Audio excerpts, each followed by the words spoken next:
Good afternoon, ladies and gentlemen. Shalom, I'm David Mencer, Israeli government spokesman for the National Public Diplomacy Directorate here in the office of the Prime Minister. It's Thursday, the 7th of November, day 398 of the October 7th war, this war for Israel's revival. Firstly, on the election of President-elect Donald J. Trump, the Prime Minister spoke for the nation when he congratulated his historic return to the White House. The Prime Minister said that it offers not only a new beginning for America, but also a powerful recommitment to the great alliance between our two nations. I can share with you that the Prime Minister and the President-elect shared a warm and cordial conversation last night. The Prime Minister was amongst the first to make the call.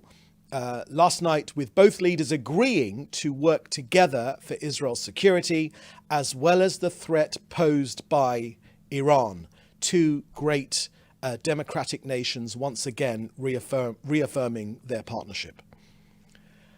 Next, on Israel's fallen soldiers, it is with regret that I share with you that since the start of the war, 781 soldiers have made the ultimate sacrifice in defense of our homeland. Sergeant Ariel Soznov was aged just 20 years old. He was from Jerusalem. He fell fighting for his country in the north of Israel. There are no words of mine that can assuage the pain of their parents and families. We embrace them and those dear families who have lost their precious heroes, sons and daughters in this war for our very existence. The price of war is heavy and painful. Each casualty is a world unto itself.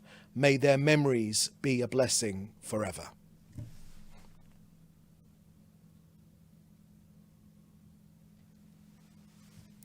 Next, the latest figures I have to share with you on casualties in northern Israel from Hezbollah rocket, drone and missile fire. Hezbollah have killed 74 people.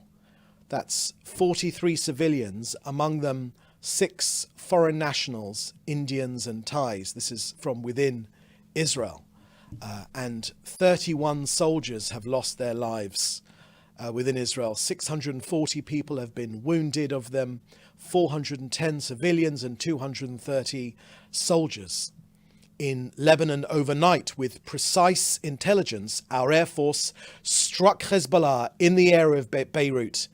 Prior to the strikes, we warned civilians to get out of harm's way. No other army does that. Yes, Hezbollah, like Hamas, embeds its terror infrastructure in civilian areas. That's a double war crime. Using Lebanese people as human shields, hiding their weaponry and carrying out attacks at Israeli civilians, a double war crime. Our people must be allowed back to their homes in Israel's sovereign north. Next to the changes in the cabinet, as you will have seen on Tuesday, the Prime Minister appointed Yisrael Katz as the new Minister for Defence, as befits his long experience in government on defence and security issues.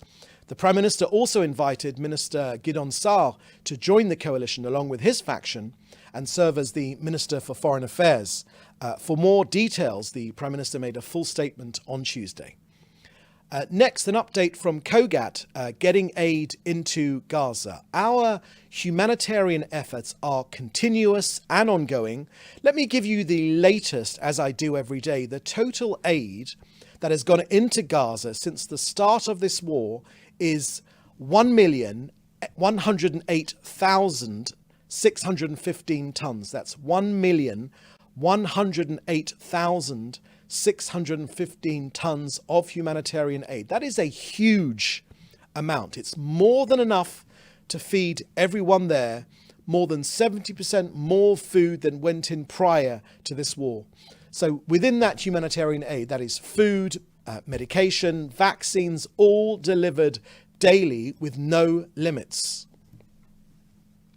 Just yesterday, for the latest figures, 119 aid trucks went into Gaza via Kerem Shalom and the Erez crossings. 47 trucks were collected from the Gazan side of Kerem Shalom by aid organizations. And every day we hear the same slur that more aid should go in, or Israel is restricting aid. People talk about 200 trucks a day, 300 trucks a day. And every day I make the same comment to you. And I remind you from this podium that 675 trucks worth of aid are simply awaiting collection from the Gazan side of Kerem Shalom. So that's 6 tankers of cooking gas also went in. A convoy of 25 trucks entered directly through Gate 96. 231 patients and their caregivers exited Gaza through the Kerem Shalom for treatment in the UAE and Romania. All this was coordinated by Israel. And as I've made clear before, that 12 bakeries are currently operating in Gaza, large bakeries, 4 in the north, 8 in the center and south, together baking more than 3 million pita loaves every single day. On the vaccines against polio campaign, the second round has been successfully completed. Hundreds of thousands of children have been vaccinated. Hundreds of medical teams carried it out, all coordinated by Israel and COGAT in partnership with the World Health Organization and UNICEF. In this highly effective vaccination campaign, 93% of Gazan children under the age of 10 were vaccinated. That is a tremendous success. Hamas clearly wanted a polio outbreak, and Israel has prevented one. Hamas wanted a humanitarian disaster inside Gaza. That's why they initiated this war against us, and once again, Israel has prevented one. So that's the end of our briefing today. Please put your questions in the chat together with your news outlet, and we'll be happy to take them. Okay, first question I can see here is from Joel Pollack at Breitbart News.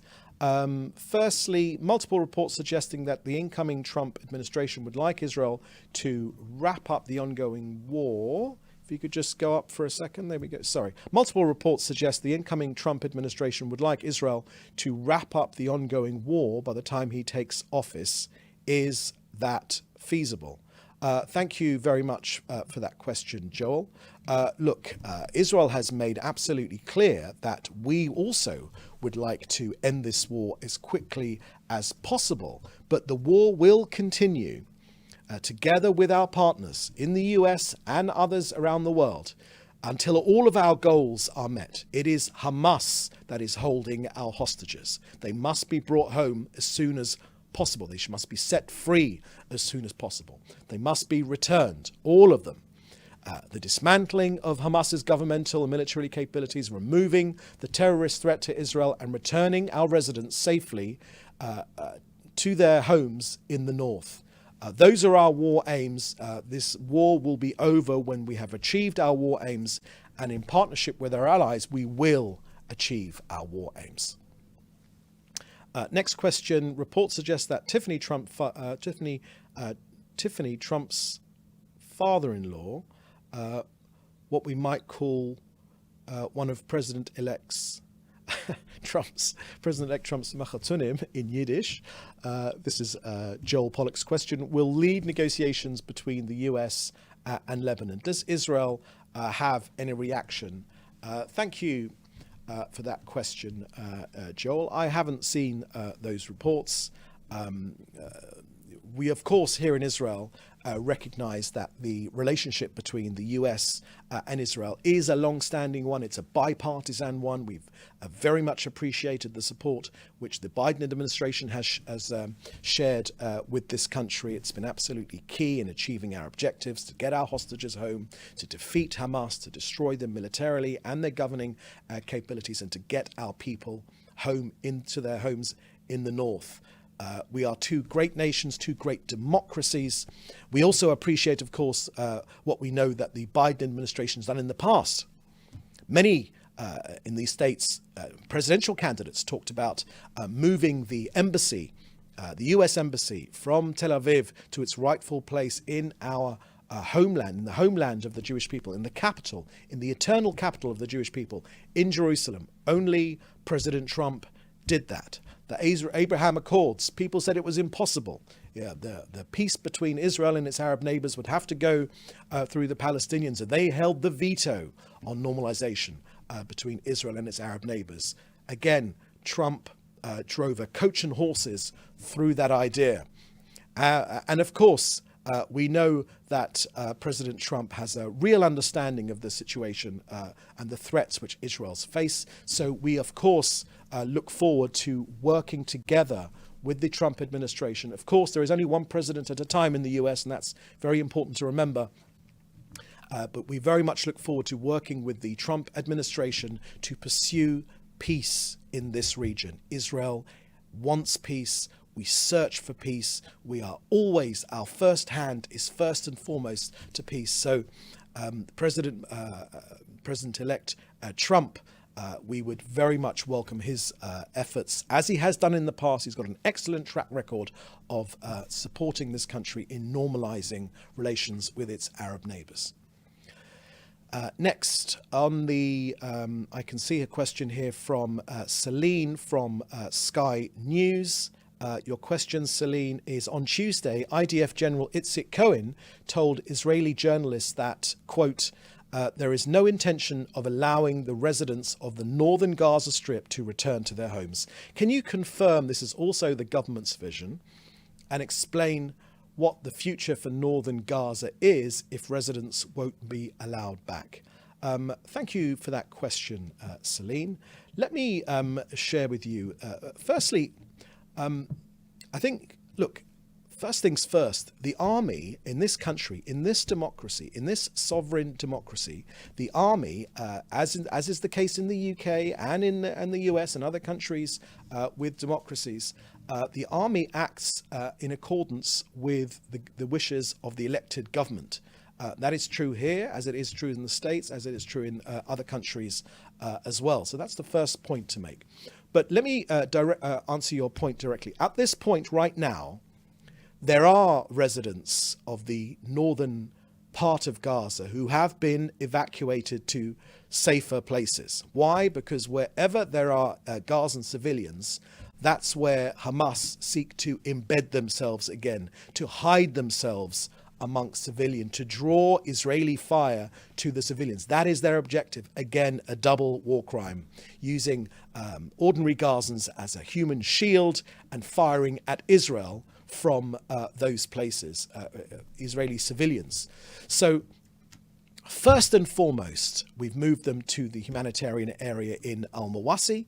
We are very clear that they will not be allowed to move back again for as long as anti-terror operations continue in the northern part of the Strip. The IDF will always keep Gazan civilians out of harm's way to make sure they will not be used as human shields, as is the Hamas terrorist way. From the Iranian playbook, Hezbollah uses that method as well.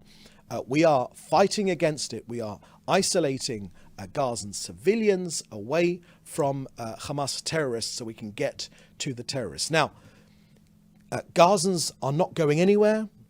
Israel is not going anywhere.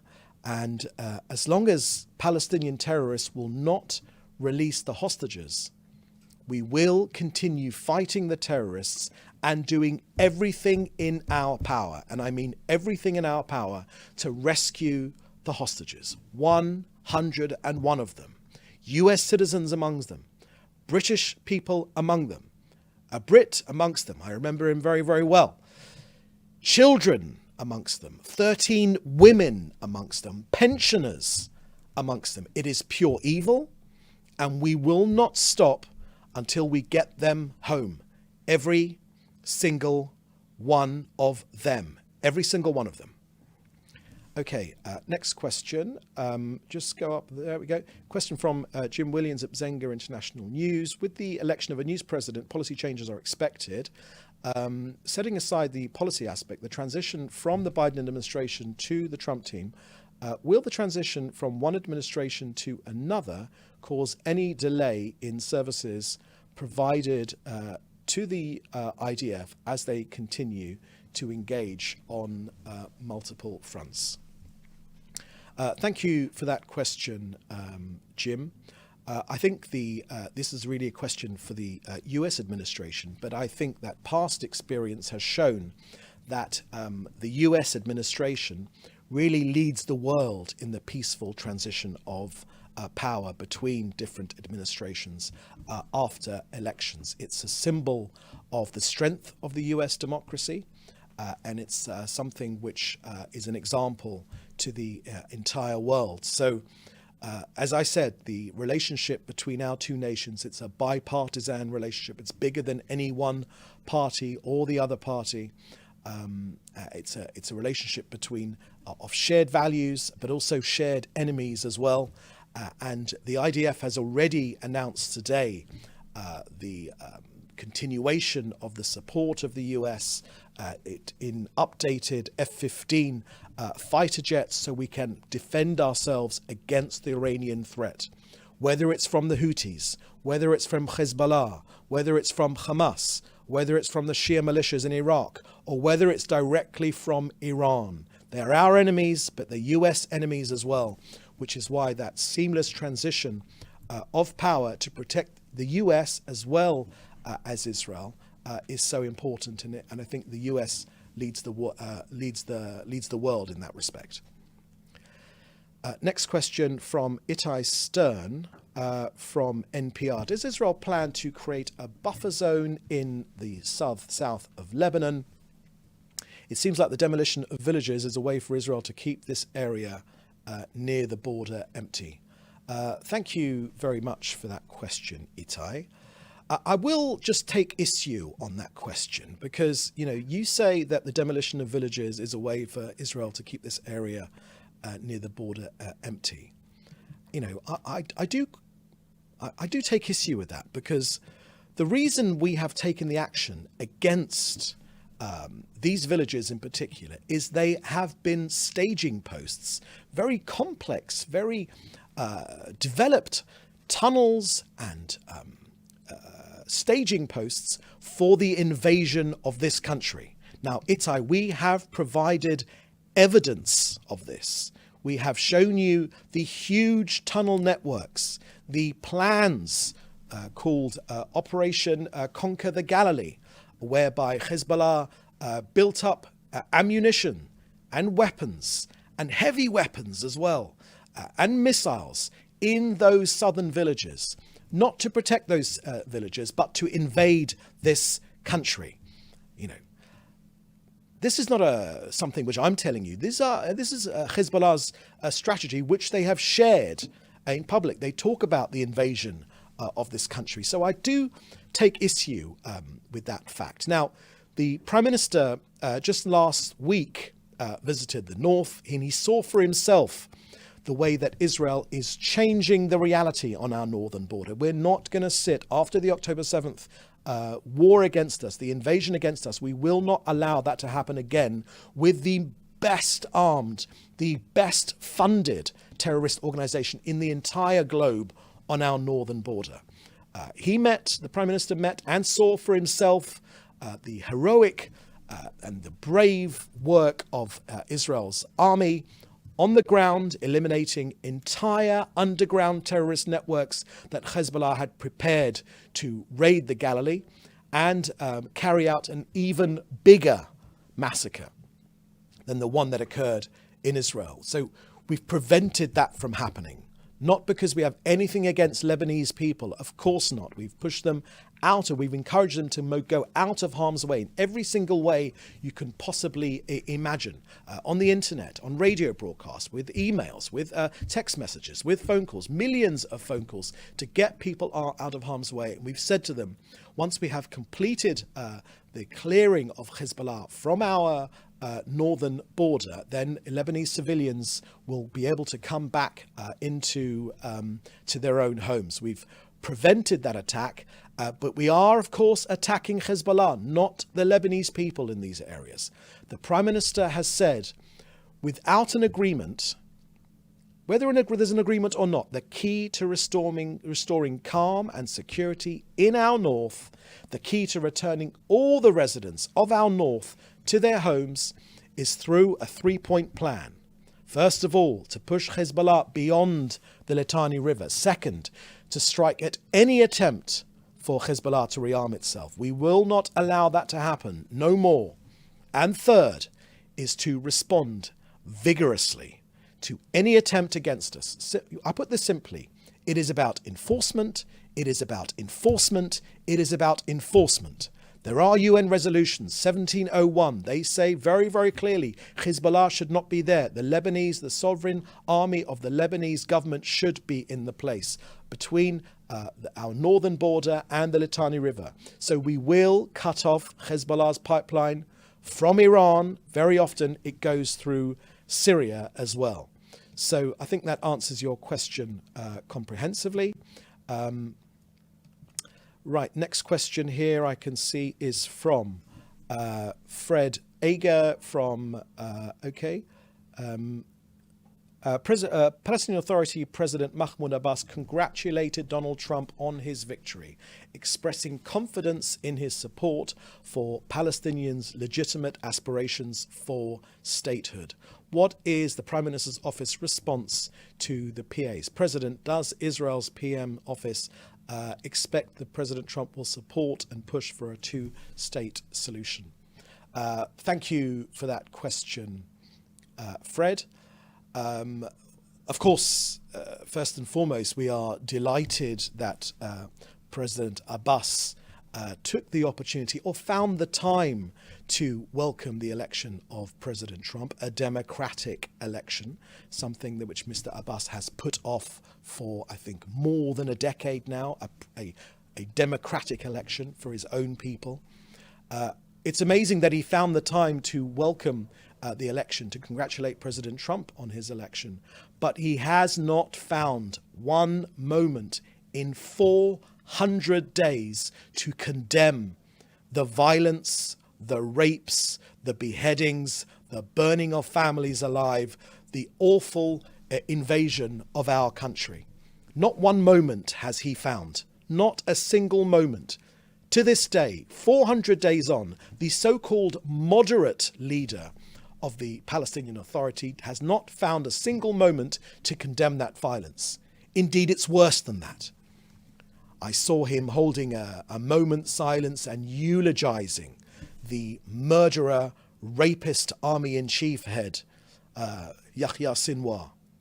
What an appalling example to his own people. What a lack of leadership for his own people. How he continues to condemn his own people to a rotten future, as he has in their past as well. So I think that's the reaction I would have from the Prime Minister's office to Mahmoud Abbas's congratulations of Donald Trump. Democracy, okay? You should try it sometime. You probably won't be in office if you did. Okay, I don't think that's the last question I can see. Actually, there's a question up there. Let me... oh no, there's another question from Fred Ager. How does Trump, the re-election, really impact Israel for its war of survival against Hamas and other Iranian proxies, the liberation of the hostages and the Abraham Accords? Is, for example, Israel expecting greater military support and presence from the US? Thank you for that question. Look, you mentioned the release of the hostages in that question, Fred. I mean, most of the answer to that question, Fred, is about the US intention, the new administration's intentions. And so I cannot speak from this podium, from the office of the Prime Minister, on behalf of the US, but I can tell you about what we're doing to release our hostages. Yes, of course, we are pursuing the military route, as we have done from the very, very beginning. Of the 252 hostages, more than half have been returned alive. But we know that 101 of them are still under Hamas, in the hands of Hamas. 36 of them, unfortunately, have been killed by Hamas, and their families have been informed from the information that we have. But when it comes to the negotiations route, the Mossad director David Barnea last week returned from Doha, where he met with the director of the CIA and the Prime Minister of Qatar. I can share with you that the sides discussed a new unified framework that integrates previous proposals and also takes into account the main issues and recent developments in the region.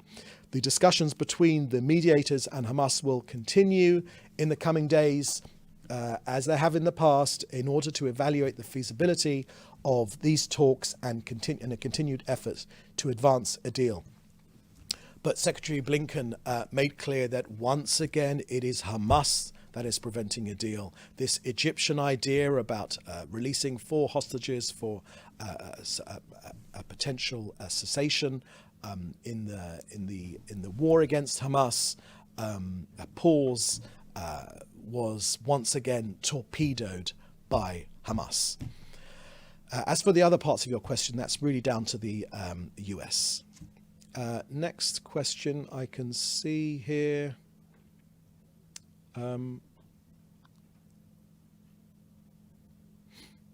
Okay, one more question from me. Let me just see here. I've read that one. Okay. There's another one from Celine at Sky News. Brigadier General Itzik Cohen also added in the same media briefing previously mentioned that humanitarian aid would be allowed to regularly enter the south of the territory, but not to the north, since there are no more civilians left. You mentioned that there are 4 large bakeries operating in the north. Can you explain the discrepancy here? Thank you for that question, Celine. That's a question for COGAT, Israel's coordination body, which gets aid, more than a million tons of aid into Gaza. And they'll be able to provide the details of that, and I'm sure they'll be happy to answer that question.